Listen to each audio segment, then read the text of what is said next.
옆에 주상복합 올라가고 있는데 뭔 빅텐트예요. 여기서 뽑았는데 이게 나오면 어떻게 해? 그걸 내려치는데. 조선닷컴의 영상 콘텐츠 뉴스를 쪼다 오늘 대선 투표일 맞아서 라이브 쇼를 하고 있는데요. 지금 2부 지난 4시 우리 저희가 3시쯤 했나요? 네, 3시쯤 1시간 정도 1부에 걸쳐서 이번에는 2부를 시작하도록 하겠습니다. 이 시간이 굉장히 흥미로울 것 같습니다. 저희가 방송을 하는 도중에 한 8시가 되면 이제 출구조사 결과가 나오기 때문에요. 먼저 저희들 투표일 상황 한번 좀 점검해보고 그 다음에 투표조사 결과 나오면 바로 그것 갖고서 또 얘기를 나눠보도록 하겠습니다. 저희의 원조 mem버 김광일 논설위원께서 오셨습니다. 어디 가셨었나요? 네, 오후에 모처에 가서 매우 중요한 취재를 하고 왔습니다. 깊이 알려고는 안 하셨으면 좋겠습니다. 혹시 예. 당선 예상 후보 측에서 혹시 영입 제의를 받으셨거나 뭐 거기까지는 아니고요. 네. 출구란 뭐고 조사란 무엇인가, 둘이 합해지면 어떻게 되는 것인가, 네. 여기다 심도 있는 조사를 하고 왔는데 네. 아직은 30분 전이라서 네. 말씀드리기 곤란한 상황이에요. 그러네요. 그 얘기는 그럼 나중에 해보기로 하고 우선 투표율 얘기를 좀 해보기로 하겠습니다. 아까 저희가 그 1차 1부에서 저희가 투표율 얘기를 하면서 한 80%도 그렇죠. 되지 않겠느냐, 그렇게 네. 될 수 있지 않을까 뭐 이렇게 예상을 했었는데 이게 지금 흐름이 오후 한 4시 뭐 이 정도 이후부터 뭔가 흐름이 좀 이상하게 가더니 그렇죠. 지금 투표율이 오히려 작년보다 조금 상회하는 정도? 지금 그렇게 될 현재 가능성이 있어 시각에 보여요. 7시 20분 기준으로 75.1%. 아 그러네요. 예, 예. 75.1%네요. 그러면 일단 지난 대선 때 그러니까 이번에 네. 이제 투표율을 80%가 마치 무슨 뭐 경계선이나 되는 것처럼 얘기를 그렇죠. 해왔잖아요. 네. 근데 이게 넘어야 된다, 네. 넘으면 어떤 의미가 네. 있을 거다 그런 네. 얘기를 했는데 네. 지금 이 추세라면 그 힘들지 모르겠다 이런 이제 전망이 많군요. 힘들 것 같아요. 왜냐하면 예. 일단 네. 80%가 어떤 이유에서 저희가 이렇게 80%에 관심 갖게 된 저도 참 기억이 잘 안 나는데 예. 지금 지난 대선 때가 74.몇 %였나요? 제가 네. 정확하게 기억이 안 나는데 일단 그거는 이제 상회를 하게 됐고요. 네. 넘어가게 됐는데 지금 80%를 본 이유는 저희가 사전 투표율이 사실 너무 그 예상 밖으로 좋게 나와서 26%가 나왔으니까요. 예.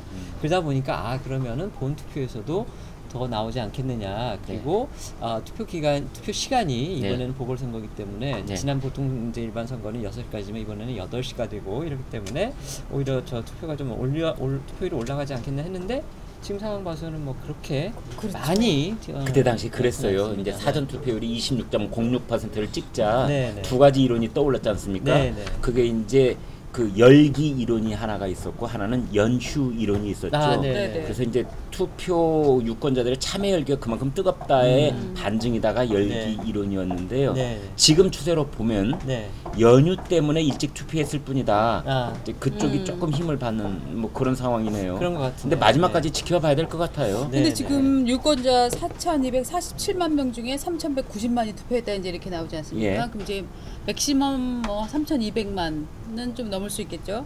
3,200만 명이 참여를 했다. 이 숫자도 사실은 적은 대단한 거는 거예요. 아니에요. 그럼요. 네. 18대 대선이 예. 최종 투표율이 75.8%라고 지금 제가 어느 포털을 보니까 그렇게 나온 것 같은데요. 네. 아니다. 맞나요? 맞죠. 그러면은 지금 75.1%니까 그거 정도 좀 넘는 네. 수준. 근데 7시 이제 현재가 우리가 지금 이번 상황인데. 대선은 이제 대통령 탄핵 국면이라는 아주 특별한 상황 속에서 치러지는 네. 이제 보궐선거의 성격이 강한 이제 선거 날이긴 하지만 네. 전체적인 흐름으로 본다면 네. 1987년에 그때 이제 대통령을 직접 투표로 뽑는 네. 그때 찍었던 정점에서 조금씩 내려오고 있는 건 사실이고 예, 그렇죠. 그다음에 네. 80 밑으로 내려온 다음에 그러니까 80 이상이 한 3번쯤 있은 다음에 밑으로 내려왔어요. 그 다음에는 70 언저리에서 네. 계속 횡보를 거듭해 왔지요, 사실은. 네. 그래서 저희 입장, 그러니까 저희가 전반적인 이제 투표율의 어떤 그 최근 선거와 이렇게 비교를 해보면 지난 총선 때 같은 경우는 60%도 안 됐었단 말이에요. 예. 그렇게 보기 때문에 거의 뭐 20% 포인트가 그거보다 높다졌다고 하는 거는 물론 뭐 선거의 성격은 다르지만 어쨌든 그거는 의미가 있어 보이고요.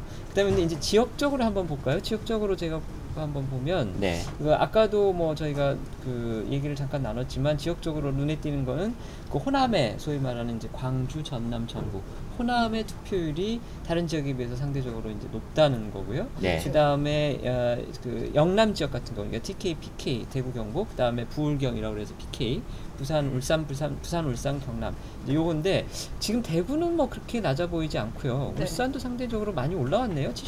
지금 부산도 77% 74.5. 예, 부산은 좀 낮은 것 같아요. 대구 부산은 좀 74. 낮고, 대구랑 부산이 상대적으로 74%대 낮죠. 머물러 있네요. 예, 지금 보면은 충청이 높질 않아요. 충청이 보면은 네.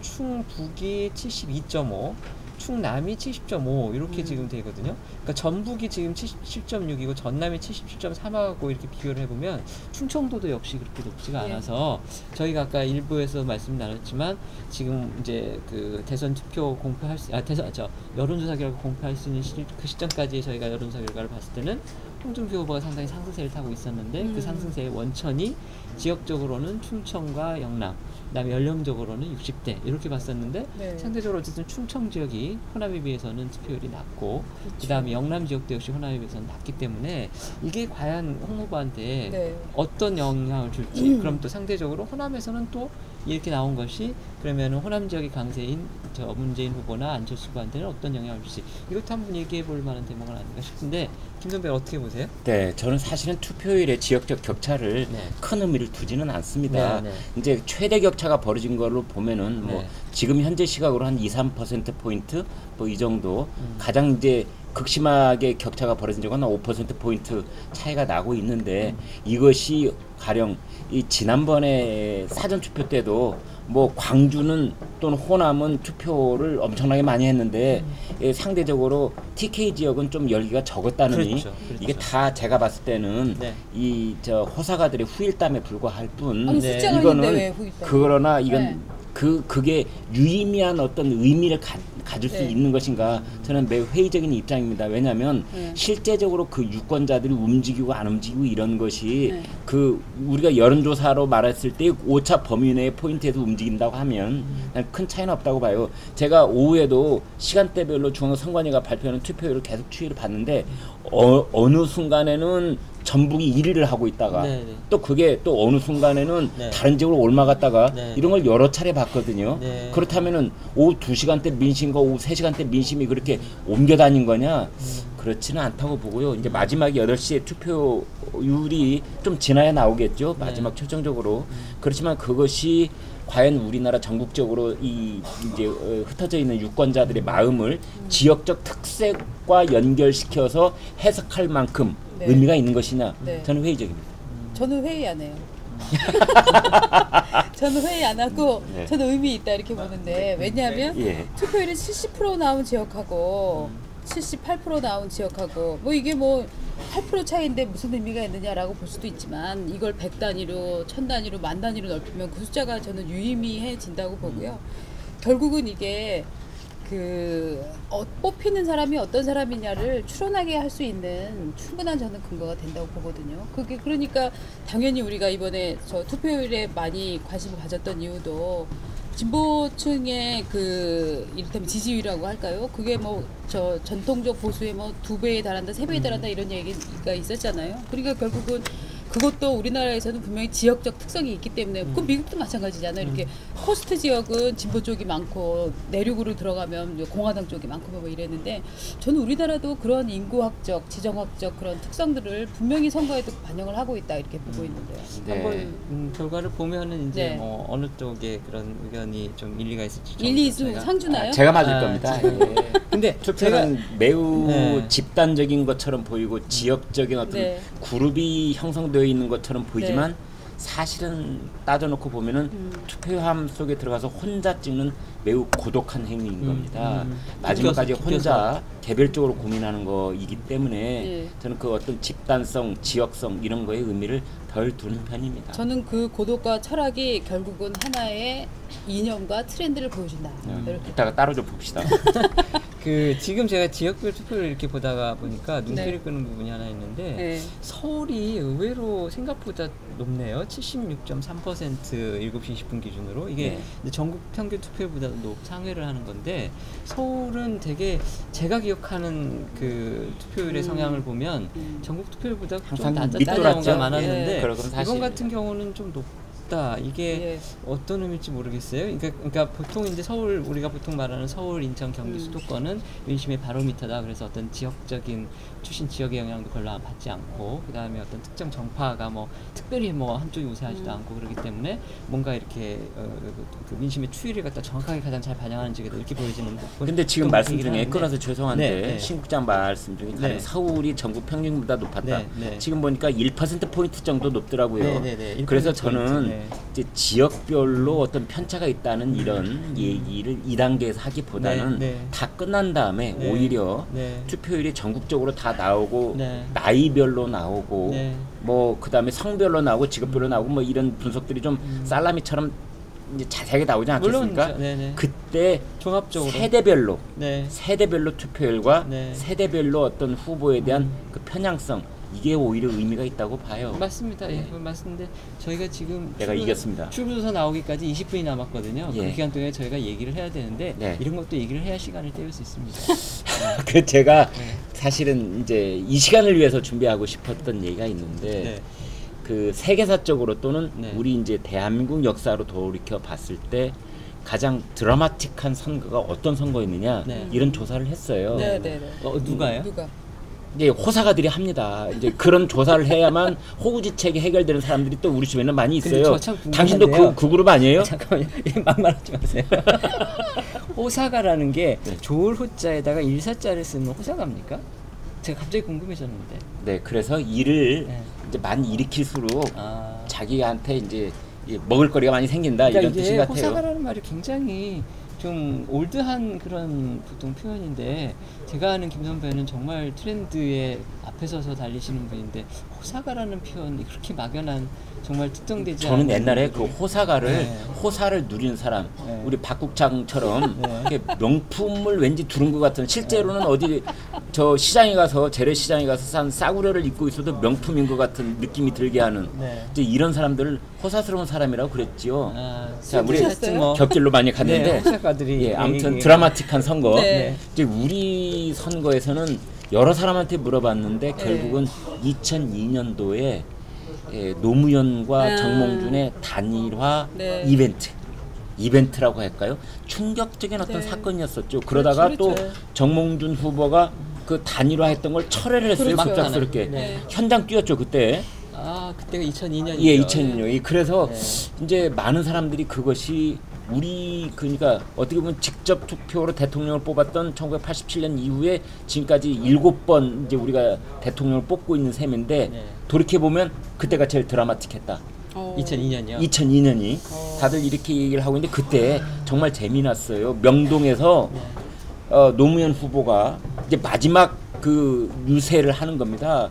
그러면서 대통령감이 많이 있다고 하면서 여기 그 정몽준 후보가 다음 아니 정몽준 후보를 얘기를 안 했어요. 그러니까 네, 그래서 맞다, 삐진 맞다. 예. 거잖아요. 정동영 후보를 정동영. 정동영 정동영. 얘기하고 또 네. 다른 사람 몇몇 맞아요. 사람 얘기하면서 맞아요. 정몽준 후보를 뺐어요. 맞아요. 네. 이제 그래갖고 정몽준 후보가 삐졌다고는 돼 그렇죠. 있는데 나중에 정몽준 후보의 그때 대변인이 김행씨였어요. 맞습니다. 김행씨가 뭐라고 했냐면 노무현 후보의 그 안보관이 의심스럽다. 북한하고 미국하고 붙었을 때 누구를 편들어야 될지 누구를 말려야 될지 잘 모르는 것처럼 얘기를 했다. 그래서 나는 이 후보에 대한 지지를 철회한다. 이제 이렇게 얘기를 했는데 네. 사실은 이제 나중에 또 호사가들이 하는 얘기는 호사가 정몽준 잤다. 후보가 삐졌다. 네.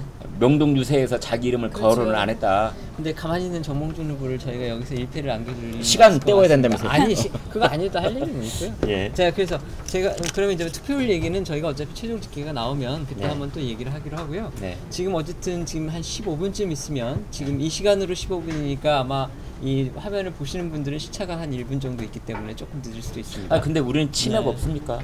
많은 시청자들이 이제 네. 개표를 선거의 축제이기 때문에 네. 뭐 맥주도 있고 와인도 있고 이제 저 프라이 치킨도 있고 그러는데 네. 우리는 뭐 이게 있다는 게 겨우 스마트폰 놓고 합니까? 야 경진아 맥주 좀 시켜라. 바른 방송, 바른 신문, 조선일보기 때문에 알겠습니다. 네, 그런 거는 허용이 안 될 것 같고 아이고. 주치 방송을 저희가 할 수는 없습니다. 혹시 예산이 그리고 없으십니까? 이게 아니 그것보다도 이게 저희가 만약에 술을 먹으면서 이걸 방송을 한다 그러면 아니 먹지는 않고 아니, 놓고 하자는 여러 거죠. 가지 인생이 저 사람들이 누가 당선돼서 축하를 하는 건지 아니면 누가 안 됐다고 그거를 갖다가 속상해서 비탄에 그러는 빠져 건지. 속상해서 그러는 건지 이런 해석을 알 수가 있기 때문에 네. 저희가 저희가 그런 여지를 주면 안 됩니다. 전 지금 알겠습니다. 궁금한 네. 게요. 이게 사전 이를테면 출구 조사를 해갖고 이제 발표를 하는 거잖아요. 이거 몇 프로나 믿을 수 있는 거예요? 그래서 제가 지금 질문을 하려고 그러는데 또 사회자 모드로 들어가서 그걸 얘기하시면 어떡합니까? 그 순서가 다 있거든요. 네. 네. 자 먼저 꼼꼼하시- 출구조사는 뭔가 저희가 그거를 혹시라도 뭐 다들 아시는 네. 분들이 많으시겠지만 그래도 혹시 모르니까 저희가 한번 간단히 설명을 하고 네. 출구조사는 이제 방송사들이 지금 주관돼서 합니다. 그래서 지금 KBS, MBC, SBS 지상파와 YTN이 거기 들어가는지 모르겠는데 보통 그렇게 3개 지상파 방송사들이 여론조사 기관은 제가 알기로 한 2개 정도 네. 보통 해가지고서 말 그대로 투표를 찍고 나오는 분들을 현장에서 아마 투표소에서 한 100m인가요? 아마 그 100m. 정도로 알고 네. 있는데 거기서 투표를 하면서 직접 누구를 찍었는지를 묻죠. 그럴 경우에 이제 그게 결국 이 이 출구조사 결과에 이거 다운된 거 아닌가요? 혹시 컴퓨터? 아니에요? 네. 그 출구조사 결과의 신뢰도는 우리 결국은 신국장님 걱정이 많으세요.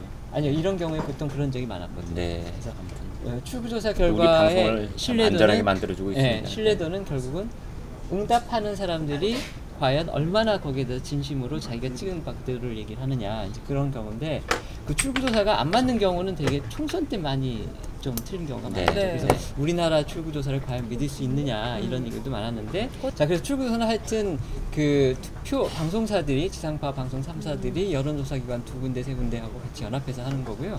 그 찍고 나오는 분들 현장에서 투표를 하고 나오시는 분들을 투표소에서부터 100m 정도 떨어진 곳에서 직접 1대1 면접 조사를 합니다. 그래서 네. 어느 후보를 찍었냐를 물어보는데 그분이 진짜 찍은 후보를 답할지 그건 저희가 알 수 없는 거고 맞아요. 그래서 그분들이 과연 얼마나 진실되게 자기가 찍은 후보를 밝히느냐에 따라서 이 출구조사의 신뢰도로 달라지는 건데요. 이게 지금 출구조사의 신뢰도가 문제가 됐던 경우가 몇 번 있었죠. 그건 거의 대부분 아마 그 총선 때 국회의원 총선거였던 걸로 기억을 합니다. 그건 이제 그 선거가 너무 많기 너무 때문에 많아서, 230여 개가 되니까 이제 아무래도 선거구는 많고 또 그 인원수는 상대적으로 모집단 작고, 일단 작다 보니까 신뢰도가 떨어졌던 것 같은데 이번 대선의 경우에는 그럴 가능성이 거의 없다고 지금 얘기를 합니다. 김 선배도 어때 일단 그렇게 자, 보십니까? 이제 출구조사가 최종적으로 발표가 되려면은 약 네. 7, 8분 남아 있는데요. 네. 그 과거 얘기를 잠깐 하겠습니다. 옛날에는 그러니까 지금부터 10수년 전 얘기가 되겠습니다만 출구조사의 내용이 네. 대한민국에서 그 출구조사의 내용을 실시간으로 알고 있는 사람이 사실은 몇십 명, 많게는 몇백 명이 될 수가 있습니다. 네. 이제 이 사람들이 각 언론사의 중요 간부일 수도 있고 출구조사를 실시하는 여론조사 기관의 현장 요원과 간부들일 수도 있고 네. 이 사람들이 그걸 공유를 하거든요. 네.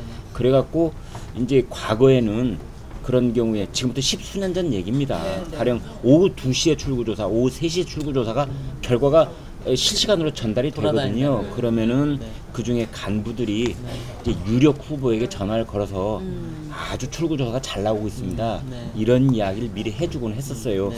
오늘 또 네. 모 방송사가 네, 네. 그 지금 출구조사가 잘 나오고 있는 어떤 유력 후보에게 네. 오후에 그 한 2시쯤 네. 이제 그 캠프에 전화를 걸어서 네. 아 출구조사 결과가 참 좋게 나오고 있네요. 이렇게 귀뜸을 했다는 얘기가 있습니다. 아, 누구예요? 그 사람 이제 이름만. 예, 네. 들으셨습니까? 네. 예. 또 그런 얘기가 있어요. 네. 이제 이런 것들이 사실은 네. 그 뭐 사설 정보지 같은데 네. 돌아다닐 것 같은 얘기처럼 들리지만 네. 사실은 개연성은 있는 얘기입니다. 저도 사실은 지금 한 세 가지 정도를 받았어요. 네. 아까 한 4시 정도에도 받았고 아까 예. 6시쯤 밥 먹는데도 받았고 네. 근데 이제 그게 어느 정도 신뢰가 있는지는 모르겠고요. 저희가 이제 그러면 출구조사를 실질적으로 어떻게 하느냐 그 아까 제가 뭐 그 라이브 토크 저희가 온라인 토크쇼에서도 잠시 말씀을 드렸었는데 저희 여론조사 담당 기자 전문 기자한테 물어보니까 그 출구조사 결과가 최종적으로 나오는 시간은 정말 8시 딱 임박해서라고 합니다. 그래서 그 여론조사 기관들이 투표를 일단 끝내는 출구조사 끝나는 시간이 오후 7시라는 거예요. 그러니까 7시 전까지 나온 그 데이터는 신뢰도가 그래서 그렇게 높지 않다는 거고 물론 그게 축적이 되기 때문에 트렌드는 맞을 수 있고요. 이제 이렇게 될 네, 수가 7시에 있죠. 나오고 제가 조금만 더 예, 설명드리면 7시에 나오면 그 결과를 갖고서 이제 그 자료가 나온 거니까 그걸 가지고 여론조사 기관들이 분석을 하는데 시간이 필요하겠죠. 그게 한 40분, 50분 걸린다고 합니다. 네. 그래서 최종적으로 각 방송사에 전달되는 시간은 빠르면 한 7시 40분 내지 50분. 그러면 그거를 이제 각 방송사의 내부적인 어떤 또 절차가 있겠죠. CG 만들고 뭐 이런 거. 뭐 그런 것도 예, 있을 거고 숫자 그다음에 입히고. 데스크를 예. 볼 수도 있고 데스크라는 게 뭐 숫자를 조정한다는 게 네. 아니라 여러 가지 기사화가 돼야 되니까 그다음에 그쪽도 또 정보를 공유하는 여러 그 라인이 있지 않겠습니까? 정보 공유하고 그렇게 해서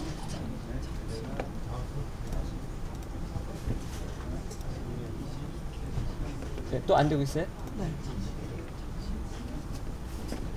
이게 정말 폭주 때문이니까. 아니라니까.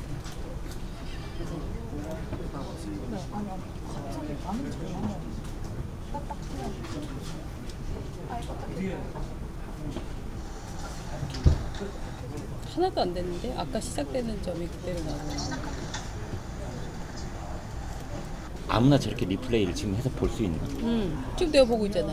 내 핸드폰은. 아, 그러면 저거 문제 아니야. 저거 어떻게 막을 수 없어. 바로 막을 수 있잖아. 저거. 아니 아까 그거는 없어졌대. 이게 날라. 아 지금 계속해서 리플레이에서 볼 수 있는데. 어떤 걸? 내가 지금 보고 있잖아. 저 방 사장 얘기하고 뭐 이런 부분 있어. 아니야 다시 해봐. 다시 나갔다가 다시 들어와봐. 다시 들어와서 해봐. 방 사장하고 술 먹었는데 술 많이 안 주더군 뭐 이런 얘기 있잖아. 이런 건 아니, 그러니까 신뢰되는 일이잖아. 다시 볼게.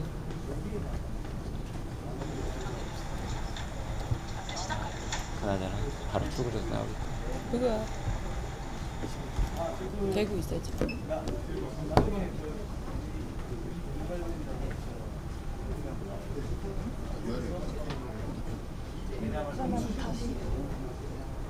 성희야 이거 좀 봐줘라. 어떻게 하니? 지금 하면 되니 어떻게? 네, 지금 바로 시작하시면 누르겠습니다. 그 나오는지 한번 확인 좀 해주고 잘. 지금 누구나 시험 네.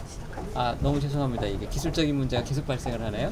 자, 하여튼 그 출구조사 결과는 그래서 보통 방송사들이 7시에 조사가 끝나고요. 그 결과가 방송사들에 전달되는 시각은 7시 한 40분 내지 50분 정도가 된다고 합니다. 그러니까 지금은 이제 저희가 지금 얘기하는 실시간으로 보면은 4분 남았기 때문에 아마 각 방송사들은 결과를 갖고 있을 네, 것 같습니다. 갖고 있을 겁니다. 네. 또 이 그 지금 8시 몇 분 후에 이제 각 방송사들이 그래프를 이제 화려하게 이렇게 표현을 하는데요.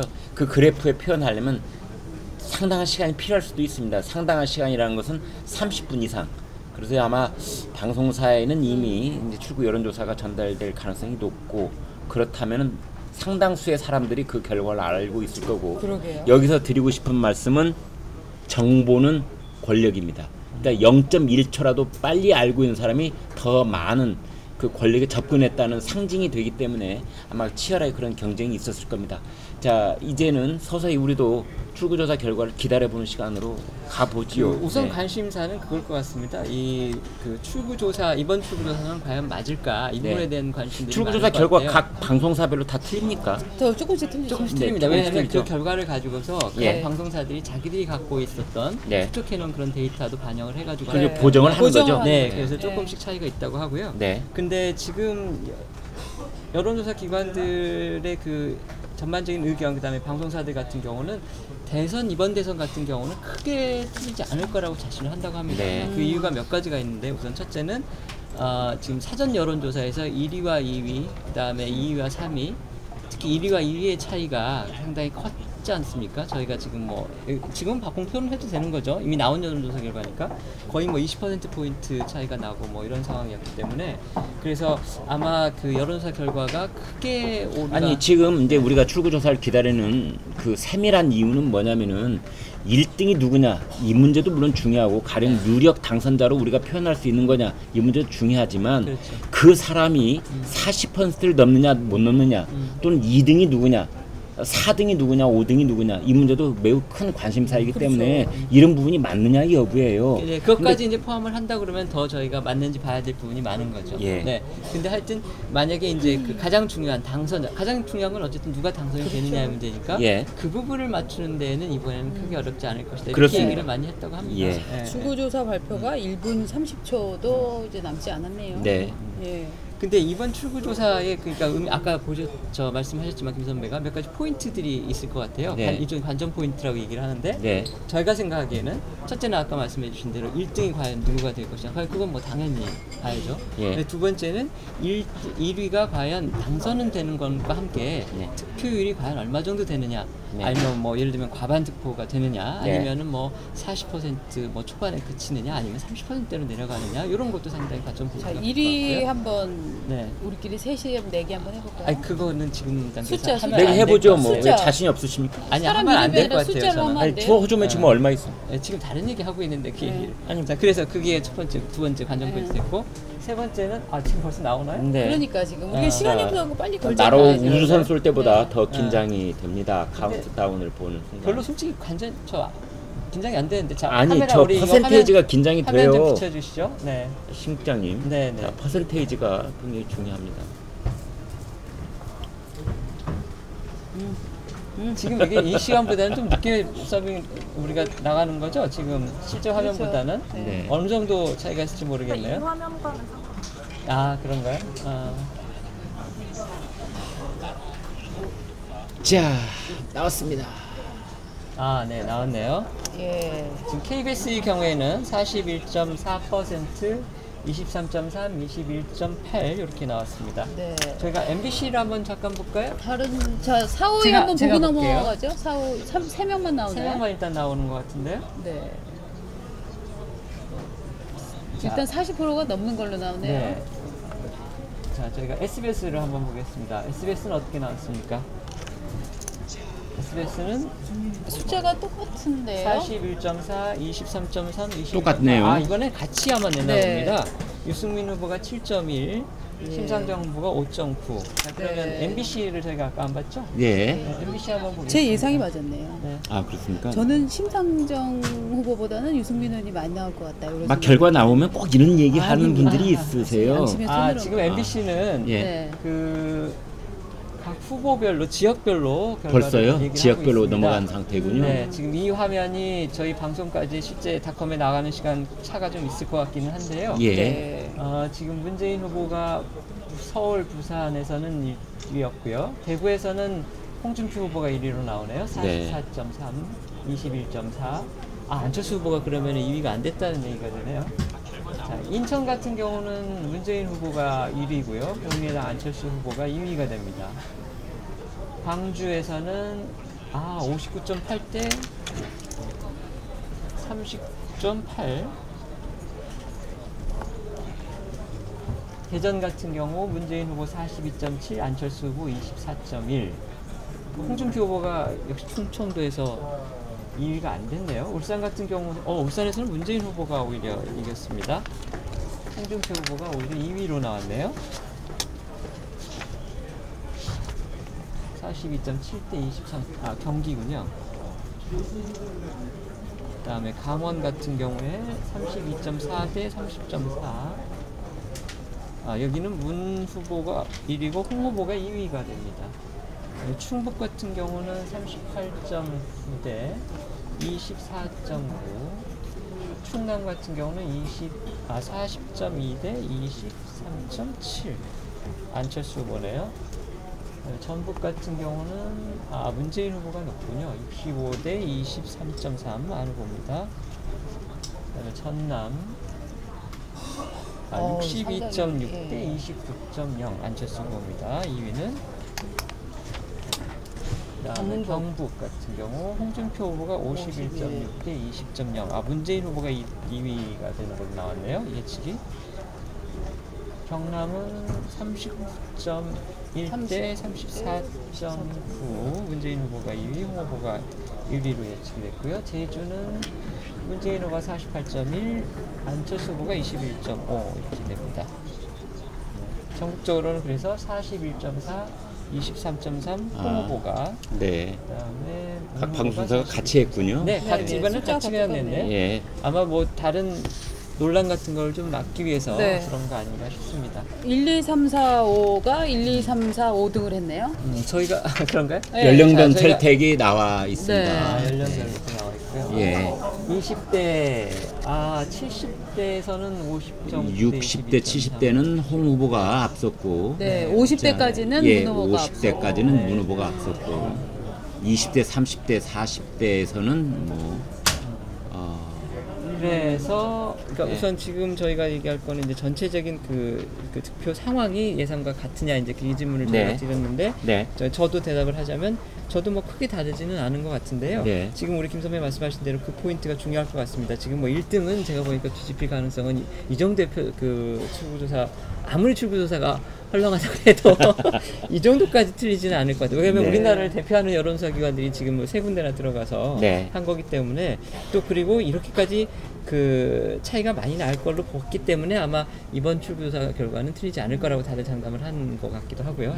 하여튼지 간에 그래서 이 흐름은 뭐 결국 틀리지 않을 것 같고 별로 그렇게 예상과는 다르지 않을 것 같은데 저는 다만 심상정 후보가 조금 생각보다는 좀 덜 나왔다라는 생각이 들어서 이 부분이 어떻게 될지 그러니까 저는 뭐 유 후보하고 이렇게 역전이 되냐 이것까지는 제가 모르겠고 심 후보가 5.9%보다 조금 더 나올 가능성이 그러니까 지지율보다 더 마지막에 나왔죠? 그러니까 여론조사 공표가 가능했던 기간에 임박해서 나온 여론조사 중에는 네. 심상정 후보가 유승민 후보를 앞서는 조사들이 꽤 있었어요.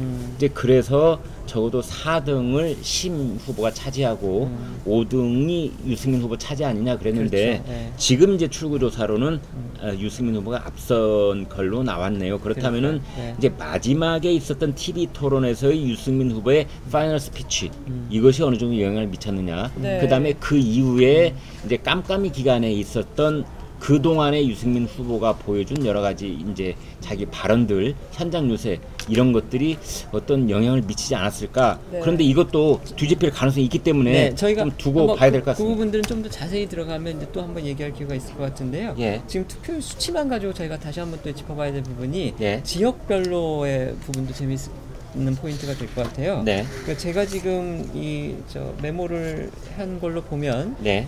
지금 서울을 혹시 누가 하셨어요? 제가 서울 거를 메모를 못한 것 같은데. 네. 우리가 채널 돌 때 서울이 이미 네. 지나가가지고 그렇습니까? 정확히 모르고 있습니다. 여기 나오고 예, 있네요. 나오네요. 43.9, 예.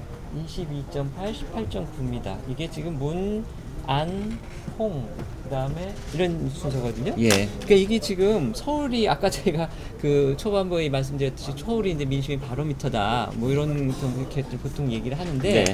제가 봤을 때도 이게 맞는 순서일 수도 있겠다라는 생각을 했었거든요. 네. 물론 이제 21.8대 18.9면 역시 이게 표본 오차 범위 내에 있기 때문에 네. 근데 저는 이제 개인적으로는 그 안 후보 2위에서 네. 안 후보와 홍 후보가 어떻게 될지 이렇게 예. 이렇게 뭐 과연 홍 후보가 안 후보를 제치고 2등으로 네. 올라설 수 있느냐 네. 아니면 안 후보가 그동안의 추세를 그대로 유지를 해서 2위를 할 것이냐 저는 이 부분을 또 하나의 그 재밌는 포인트 중에 하나였는데 네. 저는 개인적으로는 홍 후보가 막판에 조금 실책이 좀 있었다고 생각을 해서 가령 네. 발언이라든지 그다음에 다른 정당 물론 그건 홍 후보의 적이는 아니었지만 네. 그 바른 정당 의원들이 그쪽으로 몰려간 거 뭐 이런 거에서 네. 저는 홍 후보한테 그게 좋은 그 호재가 아니어서 이게 아니었다. 홍 후보가 뭐 상승세는 탔지만 네. 그래도 안 후보가 저는 2위를 할 수도 있지 않을까 이렇게 좀 아이고, 예상도 했었는데 전국 서울로 각지에 봐서는 계시는 네. 보수의 네.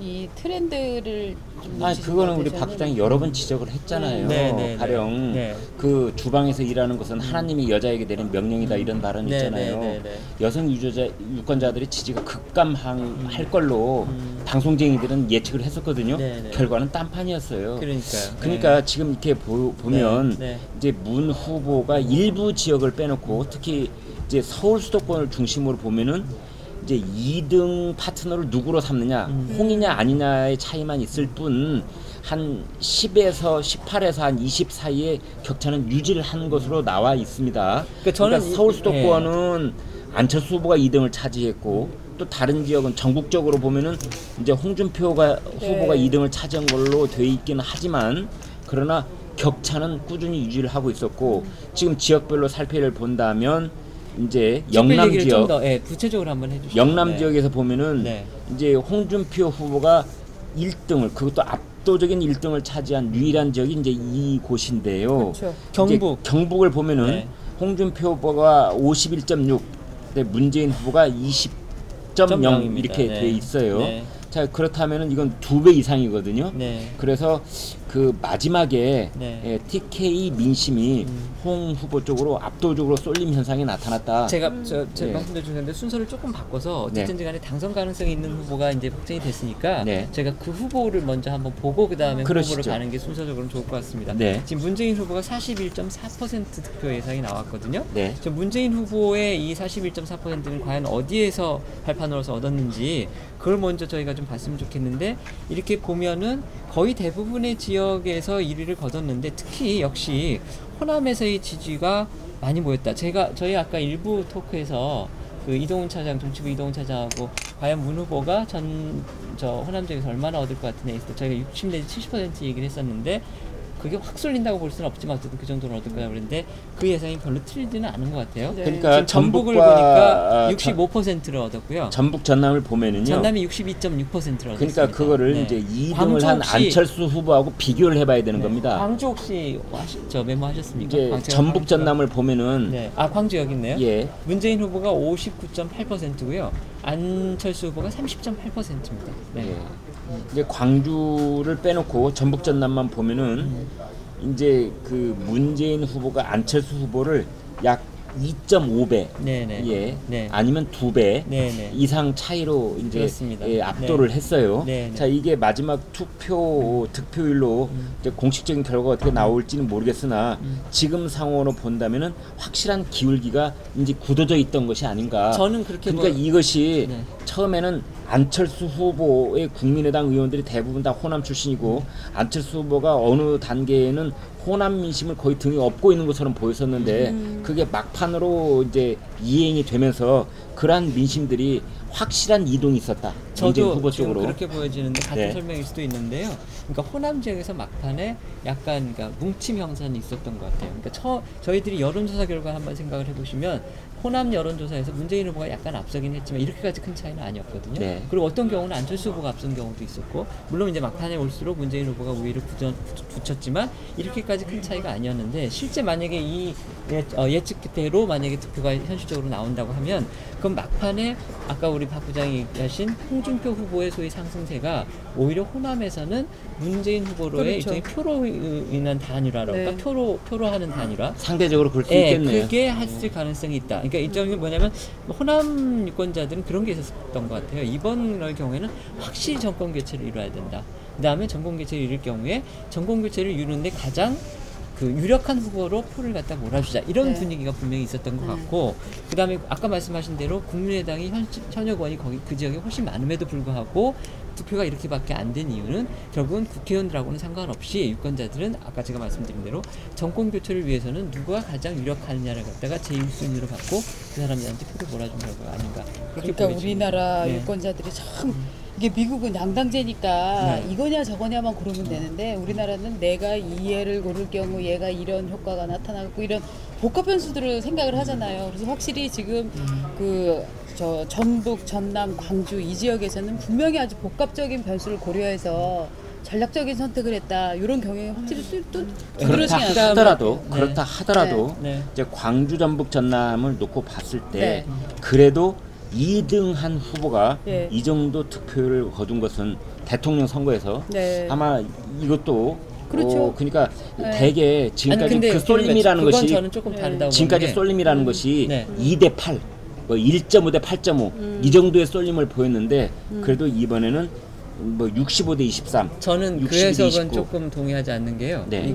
이런 부분을 짚어봐야 될 것 같아요. 뭐냐면 그러니까 그 그러니까 호남 지역에서 1, 2위의 투표율이 어느 정도 이렇게 좁혀지느냐의 의미가 있으려면 그 2위를 한 후보가 소위 말하는 구여당 내지는 보수 지역 정당의 기반이 후보여야 없는 된다는 그리고 거죠. 또, 그러니까 네. 가령 여기 홍준표 후보가 만약에 안철수 후보가 얻은 전북 전남에서 얻은 네. 23.3, 29.0%를 얻었다 그러면 네. 이거는 지금 말씀하신 대로 지역 구도가 굉장히 완화됐다. 호남의 경우에 이렇게 보여지는데 지금 홍준표 후보의 그 투표율이 나오진 않는데 제가 보기에는 10%가 안 될 가능성도 있어 보이거든요. 아니 10% 는 지난번에 당연히 안 되고. 당연히 안 됩니다. 안 마지막 되는 거예요. 여론조사에서도 2.9%가 그러니까요. 호남 지역에서 홍준표 후보 그렇기 때문에 지지율이었어요. 호남 지역에서의 그 지역 구도 그런 예. 부분에서 이것이 완화됐다고 보기는 어려운 것 같다고 저는 보여지는데 근데 하나 그것과 연장선상에서 하나 의미 있게 보여지는 거는 적어도 문재인 후보 당선이 만약에 된다면 문재인 후보 같은 경우는 왜 선거 과정에서 그런 얘기 했잖아요. 나는 전국적인 지지율을 고루 얻어가지고 나야말로 이제 특정 지역의 후보가 아니라 전 국민의 후보자 대통령이라고 할 수 네. 있겠다 하는데 만약에 이런 그 예측 조사대로 만약에 네. 득표율이 나온다면 예. 문 후보야말로 저는 그런 얘기를 할 수도 있을 것 같다는 생각이 들어요. 전국적인 득표를 가진 그렇죠. 그러니까 지금 수도권뿐만이 아니고 영남의 경우에 보면 아까 저희가 잠깐 봤지만 경북의 경우에 홍 후보가 홍준표가 51.6인데 문 후보가 20.0이고 경남의 경우에 홍 후보가 39.1인데 문 후보가 34.9. 그러니까 경남은 거의 뭐 차이가 안 난다고 보여지고 경북 정도 지금 네. 라인 그리고 나는 경북 거고. 요 라인을 제외하고는 대구는 어땠어요? 대구 혹시 대구도- 메모하신 분 대구가 저기죠. 네. 저 홍준표 후보가 44.3, 아. 그다음에 문재인 후보가 21.4, 네, 더블 스코어 더블이기는 이상입니다. 하지만 네. 어쨌든 20%의 득표를 얻었고 네. 그다음에 그 지금 부산도 혹시 메모를 하셨습니까? 지금 부산 네, 얼마 안 부산이 저한테는 안 부산이 되어 있군요. 나오고 있네. 네. 대구 부산도- 경북을 제외하면은 문재인 후보가 전 지역에서 거의 1등을 그렇죠. 했다 이렇게 봐야 돼요. 네. 네. 예. 그래서 이 문재인 후보는 적어도 그 네. 자신은 할 수 있다라는 그럼요. 그런 생각이 네. 들고요.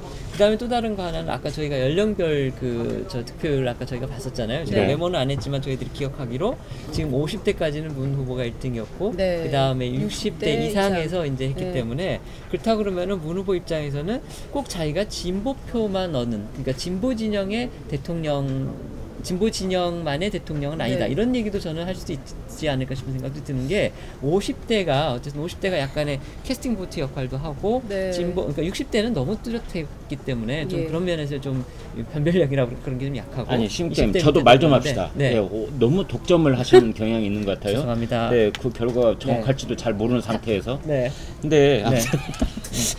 어쨌든 네. 그런 해석도 그래서, 가능하다는 걸 네, 얘기하는 아니 겁니다. 그런데 네. 예, 그 지금 이번에 아까 계속해서 지역적 어떤 차별성, 지역적 격차 이런 것이 완화됐다고 얘기하기는 아직 시가 네. 이르다라고 진단을 했는데 네. 저는 호남의 경우에 그렇다는 말씀이죠.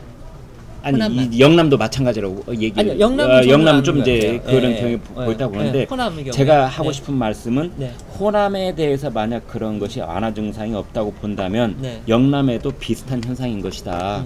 저는 이렇게 보기 때문에 네. 역설적으로 바꿔 얘기하면 이런 거라도 지역적인 완화 현상의 어떤 그 시초라고 네. 우리가 해석할 여지가 있다. 이게 이제 제 주장인 거고요. 네, 네. 그다음에 이제 세대별로 봤을 때 네.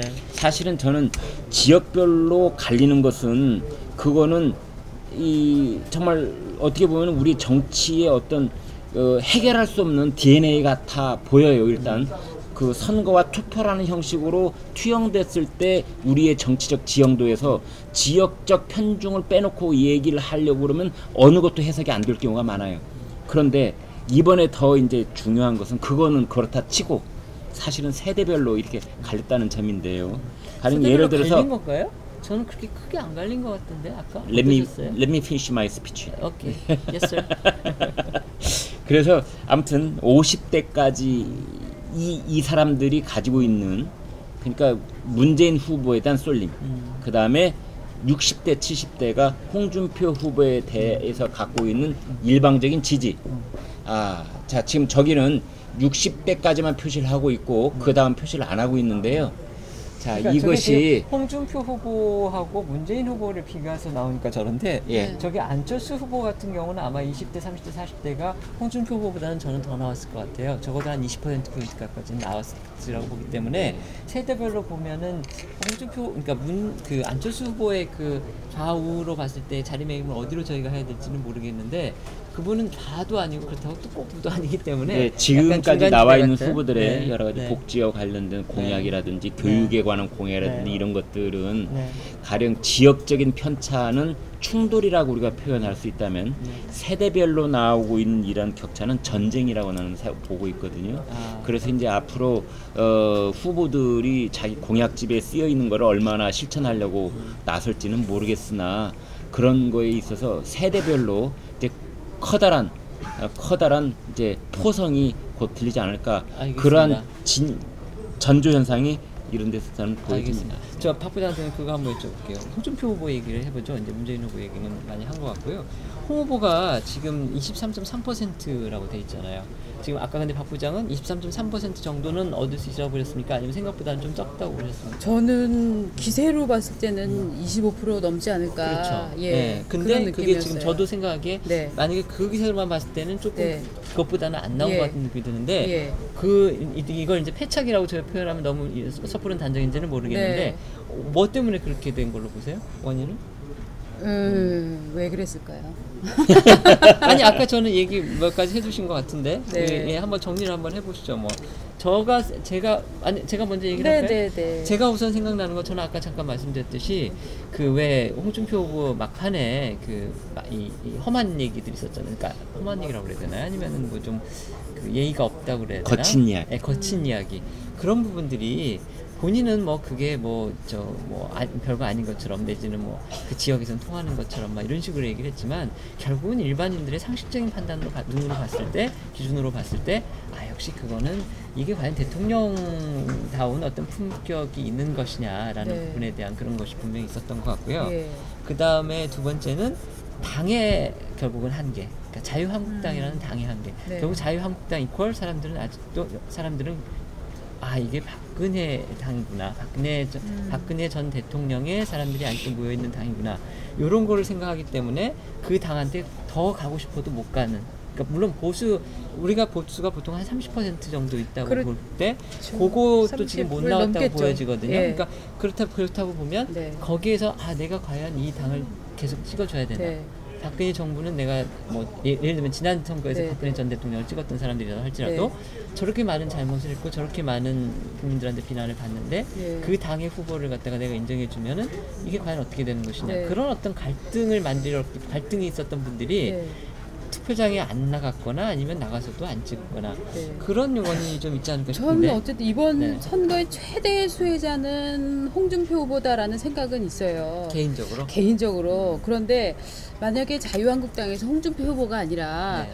조금 다른 이미지의 후보가 나왔더라면 이 막판 보수의 위기감 혹은 뭐 문재인 후보가 대통령 될 것을 전제하고 그래도 우리가 강력한 보수 야당을 세워야 된다라는 사람들한테 열망이 꽤 있었거든요.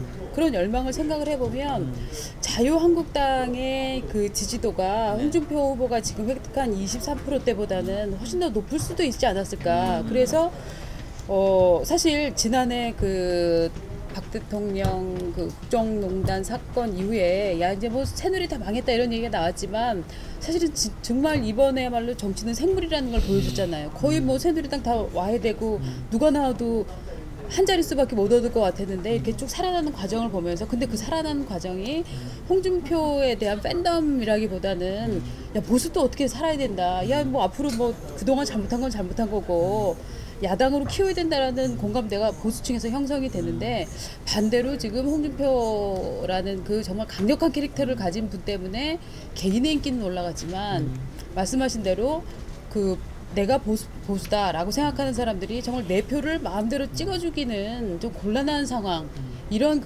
어떤 머릿속에서 정서의 충돌들이 많이 일어난 게 아닌가. 근데 혹시 23.3%는 이제 응답을 하신 분들이잖아요. 근데 저희가 보통 이제 샤이 보수 얘기를 많이 했고, 맞아요. 샤이 보수의 존재가 과연 있을 것이냐, 있다면 얼마나 될 것이냐, 아니면 아예 없을 것이냐, 이거를 관심을 많이 가졌었는데, 만약에 샤이 보수가 있다면 그분들이 투표 결과도 제대로 얘기 안 했을 가능성도 있거든요.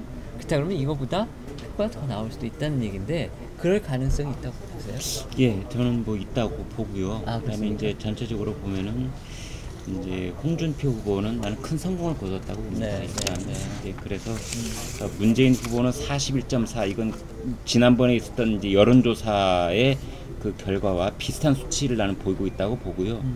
단 이제 홍준표 후보한테 간 보수의 마음과 유승민 후보한테 간 보수의 마음 7.1% 지금 출구조사 결과만 놓고 얘기합니다. 네. 이제 이걸 합하면 이제 30%가 좀 넘는 거고요. 네. 그다음에 안철수 후보한테 가 있는 중도의 마음 일부가 있고 또 이제 그 샤이 보수도 약간 네. 가 있다고 본다면 네. 결국은 이 보수의 마음은 반기문 총장이 올 수 있을까? 반기문 총장이 우리의 이 대선 주자인가 이런 마음을 먹었던 시절이 있었고 그다음에 황교안 이제 대통령 권한대행한테 상당한 마음이 가 있었고, 그다음에 바톤을 이어받은 것이 사실은 홍준표 후보인 셈이에요. 그러니까 문재인 후보는 2012년부터 지금까지 5년 이상을 마라톤을 준비하고 뛰어온 사람이고, 안철수 후보도 그에 못지않게 몇 년 전부터 사실은 그럼요. 이제 중요 후보로서 거론돼 왔던 사람인데, 홍준표 후보는 사실은 그 41점 몇 킬로미터 마라톤 구간 중에 자기가 이제 자기 이름으로 뛴 구간은 얼마 안 돼요. 그런데 23.3을 받았다는 것은 이제 출구조사 이런 조사이긴 하지만 보수의 마음들이 그동안 얼마만큼 홍준표 후보를 중심으로 결집을 해왔고, 그것이 지난 일주일 동안 상당한 그 세력화로 나타난 것이다, 이렇게 보고요. 알겠습니다. 지금 이제 오늘 최종적인 어떤 득표율이 나온 다음에 홍준표 후보의 거기에 대한 자신의 평가를 들어봐야 되겠지만, 저는 매우 거기에 성공적인 어떤 그런 평가가, 자신의 평가가 나오지 않을까 이렇게 그런데 예상하고 지금 있습니다. 표가요. 문재인 후보가 41%니까 대략 40%를 보면 반문표가 결국 60%였던 거잖아요. 그렇죠? 문재인이 41% 정도니까 나머지가 뭐 한 58% 정도 될 텐데. 반문이라고 보기에는 심상정 후보는 조금 예외적인 네. 걸로 봐야 되겠죠. 그럼 이제 거기서 네, 한 네. 5%를 뺄까요? 6%를 뺄까요? 그럼 한 50%. 빼고. 그 중에서 54% 정도 53% 정도 된다고 보면, 그 중에서 50%를 못 먹었다. 저는 이거는 홍준표 말씀하신 대로 개인으로서는 엄청난 그 성과를 거둔 건 맞지만, 이 보수 당으로서는 굉장히 많이 이거 잘못했다, 기본적으로 이렇게 보는데요. 보수당이 뭐 네. 표를 얻을 수 없는 분위기인가, 그거는 처음부터 출발이 그런 거는 맞는 것 같고요. 자, 그럼 이제 안철수 후보 얘기 좀 해볼까요? 네. 그 연동돼 있기는 하지만, 안 후보가 만약에 정말 홍 후보한테 진다, 그 후보가 그렇게 안 나온다 그러면 안 후보는 결국은 이제 완전 롤러코스터 탄 거잖아요. 밑바닥이었다가 양자 2강으로 갔다가 한때는 뭐 뒤집기까지 했다가 1등으로 올라섰다가 결국 급전직하 해가지고 결국 3등으로 이제 레이스를 마치게 된다, 이렇게 되는 건데, 결국 안 후보가 홍 후보한테 이제 2위 싸움이었다고 저희도 솔직히 뭐 기사를 많이 그렇게 쓸 수는 없었지만 내심 다 그렇게 보고 있었는데, 결국 홍 후보한테까지 지게 된 결정적인 원인, 그런 거 뭐라고 보세요? 이제 역산을 한다거나 또는 이제 차차기를 이렇게 내다보는 얘기로부터 접혀 오기로 하지요. 사실 이번에 대선 이제 출구조사나 최종 득표율에 관계없이 그 이제 문재인 후보가 지금 가장 유력시 되고 있으니까, 나머지 후보들이 가령 2017년에 2027년이죠. 그러니까 지금부터 10년 뒤에, 아니죠, 5년 뒤죠. 언제가 됩니까? 2022년에 네. 5년 뒤에, 그 다음 20대 대통령 선거 때 우리가 얼굴을 볼 수 있을 것인가? 누구를? 안철수 후보? 가령 여기서 홍준표, 안철수, 유승민? 심상정 다 마찬가지입니다. 네네. 자, 이렇게 봤을 때 저는 가령 4등이나 5등으로 지금 표현되고 있는 유승민이나 심상정 후보의 얼굴은 볼 가능성이 높지만, 안철수 후보는 다시 한번 얼굴을 보여주기 위해서는 매우 여러 가지 어려운 숙제들을 해결하고 나와야 될 것처럼 보여요. 그 저희가 3부 방송에서 본격적으로 한번 얘기하시면 3부에서도 할 얘기가 있어야 알겠습니다. 되니까. 네. 자, 박 부장은 어떻게 보세요? 왜 안 후보는 끝내 홍 후보한테까지 지고 말았어요? 개인 능력 탓이죠. 아, 이거는 저는 그 안철수 후보의 지지율 하락은 누구를 탓할 것 없이 뭐 조직력이 약했다, 뭐 홍보 뭐 전략이 부족했다, 뭐 저는 다른 이유 다 필요 없고, 개인 역량의 차이에서 만약에 대선 토론을 뭐 한 번을 했다, 근데 지지율이 빠졌다, 그러면 여러 가지 핑계댈 요건이 있었지만, 대선 토론이 TV로 중계된 것만 메이저로 한 5번 되지 않습니까? 네. 그런 과정에서 안철수라는 후보를 정말 그러니까 매력이 있다거나 정말 강력한 어떤 뭔가 메시지가 있다거나, 하다못해 야당 노릇을 잘할 수 있을 것 같다거나, 어떤 그 확신도 심어주지 못했기 때문에 저는 개인적으로는 지금 지지율도 굉장히 많이 나온 거라고 봅니다. 예. 안 후보에 대해서. 네. 그러고 보니까 어쨌든 15%는 넘었기 때문에 네. 뭐 실질적으로는 그렇게 크게 손해볼 건 없을 것 같은데, 현실적으로는. 근데 어쨌든 간에 본인의 자존심은 좀 상할 것 같아요. 제가 보니까 그렇죠. 안 후보가 자존심이 굉장히 센 분인 것 같더라고요. 근데 지금 이제 네. 화면을 보니까 네. 이제 실시간으로 보여주고 있는 것 같은데, 네. 문재인 후보 네. 거의 이제 유력 당선자로서의 네. 행보를 보여주고 있는 것 같아요. 네. 의원 회관에 와서 이제 마치 당선 사례를 하고 있는 듯한 네. 그런 제스처로 이제 답례를 하는 인사를 주고받고 있는 네. 그런 모습을 볼 수 있지요. 예.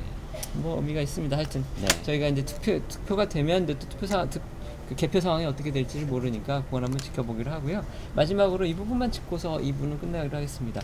그 심상정 후보가 5.9%를 얻었다. 심상정 후보 개인으로서 만약에 이게 그대로 나온다면 심 후보 개인적으로는 상당히 실망할 것 같아요. 제가 보기에는 여론조사상으로도 8% 나오고 막 이랬는데 네. 이렇게밖에 안 나오면. 근데 이게 막판에 저희가 저번 일부에서 말씀을 드렸지만 민주당이 이제 그런 작전을 폈잖아요. 심 후보는 다음에 찍어라. 지금 우리가 위험하니까 우리한테 표를 몰아줘라. 이래가지고 심 후보 쪽에서 굉장히 반발을 하고 그랬는데 우상원 원내대표가 그런 얘기를 네, 했었죠. 그런 소위 말하는 민주당의 전략, 그 뭐 정의당 좀 밟아버린다고까지 표현하면 뭐하지만 그 어떻습니까? 그런 게 좀 먹혀들었을까요? 민주당이 막판에 살짝 긴장했던 건 사실이죠. 아, 예, 그러니까 심상정 후보가 문재인 후보에게 와야 될 표를 네. 유의미하게 갉아먹는 건 아닌가. 네. 뭐 그래서 이제 그거를 경계하는 멘트들을 날렸다가 역풍을 약간 맞기도 했는데 네. 그러한 관계 속에서 심상정 후보가 5.9 그러니까 거칠게 말해서 6%밖에 못 얻었다. 네. 이렇게 보기는 어려울 것 같아요. 저는- 다른 요인이 있었겠죠. 네, 저는 이걸로도 굉장히 그 진보로서는 대단한 수확이라고 생각하는 네. 게 권영길 후보가 과거에 얻었던 게 3.9%였잖아요. 그렇죠. 최고가. 예. 예. 그러면 지금 5.9%면 거의 2%가 오른 건데 음. 지금 우리나라 상황에서 이게 가장 진보적인 정당 수치가 이 정도가 나왔다. 여론조사는 지지율이라고 하는 건 그 유명한 영상 있잖아요. 그 심상정 후보가 시장에 갔어요. 어쩜 이렇게 말을 잘하냐고. 그래서 얘 저 찍어주실 거잖아니까. 그거는 아니라고.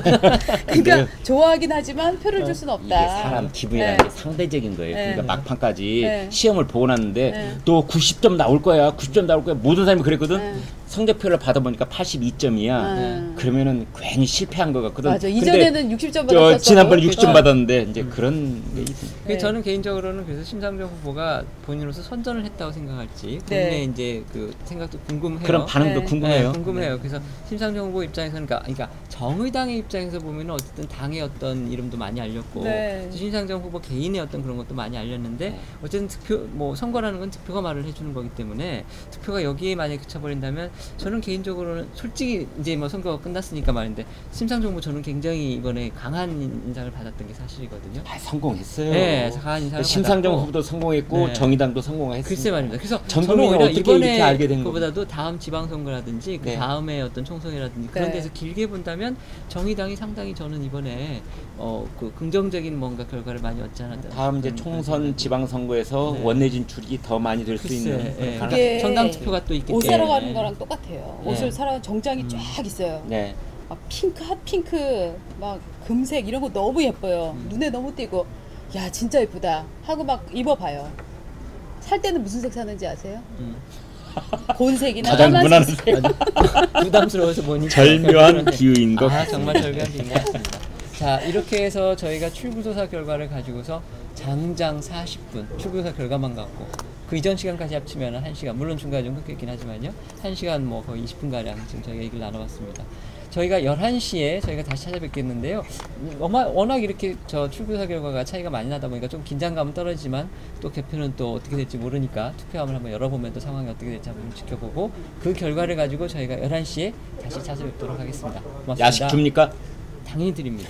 회사에서 드릴 겁니다.